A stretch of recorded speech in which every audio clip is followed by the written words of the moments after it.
జనరల్‌గా ఫిజియోథెరపీ అనేది little bit long process అండి. దీనికి మినిమమ్ 2-3 వీక్స్, కొంతమందికి 1 మంత్ కూడా అవసరం పడవచ్చు. Depends on the severity of the pain. వాళ్ళకి ఎన్ని రోజుల నుంచి ఉంది పెయిన్, ఎన్నాళ్ళ నుంచి సఫర్ అవుతున్నారనే పాయింట్. ఇంకొకటి ఎన్ని రోజుల నుంచి సఫర్ అవుతున్నారనేది, లేకపోతే ఎంత సఫర్ అవుతున్నారనేది. వాళ్ళకి పెయిన్ అనేది ఏ లెవెల్లో ఉంది. మన పెయిన్ స్కేల్ తీసుకుంటే 1 నుంచి 10 దాకా ఉన్న దాంట్లో వాళ్ళని ఎంచుకోమని చెప్తాం. ఒక 5 నంబర్ పెయిన్ ఉందా, 10 నంబర్ ఉందా. 10 అంటే సివియర్గా ఉందని, 1, 2 అంటే తక్కువ పెయిన్ ఉందని. ఎక్కువ పెయిన్ ఉన్న వాళ్ళకి ఎక్కువ రోజులు అవసరం పడవచ్చు. ఇంకొక విషయం ఏంటంటే, మనం దాంట్లో ఇది ఎన్నాళ్ళ నుంచి ఉంది, ఒకటి ఎన్ని మజిల్స్ ఇన్వాల్వ్ అయినాయి, ఎక్కడైనా మజిల్స్ ప్రాబ్లం అయినాయా, డిస్క్ ప్రాబ్లం అయిందా, and bone to bone prolapse లాగా బోన్ టు బోన్ మూమెంట్ అయిందా, ఇవన్నీ గమనించుకొని దానికి తగ్గ ట్రీట్మెంట్ అనేది చేయాల్సి వస్తుంది.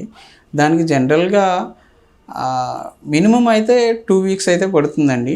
మ్యాక్సిమం 1 మంత్, కొంతమందికి కొంచెం టైం ఎక్కువ పట్టే అవకాశం కూడా ఉంటుంది. ఫిజియోథెరపీ ద్వారా శస్త్రచికిత్స అవసరం లేకుండా అంటే అవుతుందండి, గ్యారంటీగా అవుతుంది.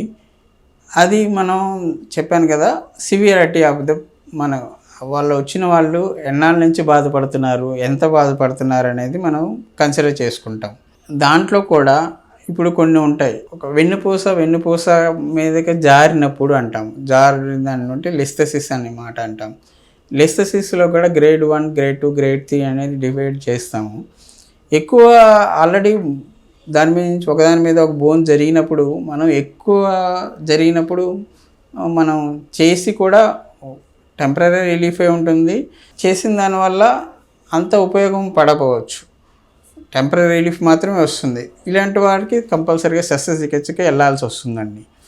అదర్ దాన్ దట్, ఏదన్నా జనరల్గా యంగ్ పేషెంట్స్ ఉన్నారు, వాళ్ళు యాక్టివిటీ చేసుకునేటప్పుడు మజిల్ పట్టేయటము, ఆ లిగమెంట్ స్ట్రెయిన్ రావటము, ఓవర్గా లాంగ్ డ్రైవ్ చేయటం వల్ల వచ్చే స్ట్రెయిన్స్, దానివల్ల వచ్చిన బ్యాక్ పెయిన్, ఇంకా మనం స్పోర్ట్స్ యాక్టివిటీస్ వల్ల వచ్చినాయి, చిన్న స్పోర్ట్స్ యాక్టివిటీస్ ఎక్కువ డ్యామేజ్ జరగకుండా వచ్చినాయి.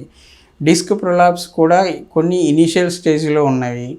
ఇలాంటి వాటికి శస్త్రచికిత్స అవసరం లేకుండానే, అంత దూరం వెళ్ళకుండానే మనం ఫిజియోథెరపీలో కంపల్సరీగా తగ్గించవచ్చండి. దాంట్లో కూడా 100% మనం రిజల్ట్స్ చేసి రావచ్చు. ఫిజియోథెరపీ వల్ల మనం చేసే ఎక్సర్సైజెస్ మూలన అది పర్మనెంట్గానే క్యూర్ అయ్యే అవకాశం 100% ఉంటుంది. కానీ రెగ్యులర్గా చేస్తూ ఉండాలి.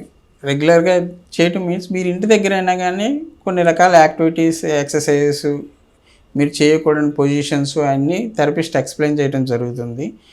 దాన్ని మీరు దృష్టిలో పెట్టుకొని అవి ఎక్కువ రోజులు రానియకుండా చూసుకుంటే మనం దీన్ని లైఫ్లో మళ్ళీ రానియకుండా జాగ్రత్త అయితే తీసుకోవచ్చు. కొన్ని మూమెంట్స్ ఉంటాయి, అంటే డిస్క్ ప్రొలాప్స్ అనేవి ఉంటాం కదా. డిస్క్ ప్రొలాప్స్ ఎక్కువగా జరిగి నర్వ్ మీద కంప్రెషన్ జరిగినప్పుడు ఆ చుట్టూ ఉన్న మజిల్స్ అనేవి ఒక రకమైన స్పాజమ్ స్టేట్లోకి వెళ్తాయి. మనం ట్రీట్మెంట్ చేసినప్పుడు ఆ స్పాజమ్ అనేది రిలీజ్ అవుతుంది.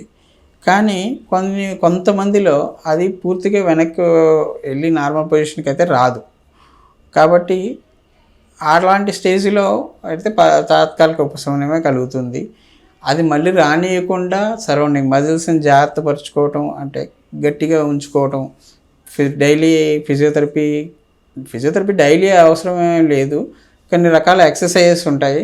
పర్టికులర్గా మనకు బ్యాక్ పెయిన్కి సంబంధించి అసెస్ చేసిన తర్వాత కొన్ని రకాల చేయకూడదు, ఇది చేయాలి అని మనం క్లియర్గా ఎక్స్ప్లెయిన్ చేస్తాము. అవి చేయనంతకాలం మళ్ళీ మీకు బ్యాక్ పెయిన్ అనేది రాదు.